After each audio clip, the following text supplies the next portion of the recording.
सहकारी साखर कारखान्याच्या निवडणुकीचा निकाल आज आपण पाहतोय।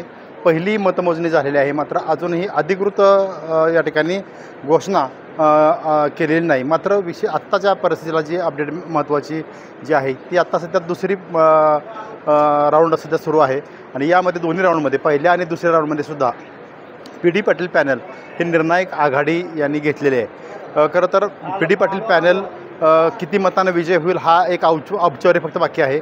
मात्र महत्त्वाचं मला सांगता येईल की 60 ते 65% मतदान एकूण मतदानापैकी हे पी.डी. पाटील पॅनलला जाताना दिसतंय। दुसऱ्या स्थानावर आहे ते म्हणजेच आमदार मनोज घोरपडे यांचं जे यशवंतराव चव्हाण परिवर्तन पॅनल आहे हे दुसऱ्या स्थानावर आणि तिसऱ्या स्थानावर धैर्यशील कदम, रामकृष्ण वेताळ आणि निवास थोरात यांच्या पॅनलला तिसऱ्या स्थानावर मिळतं आहे।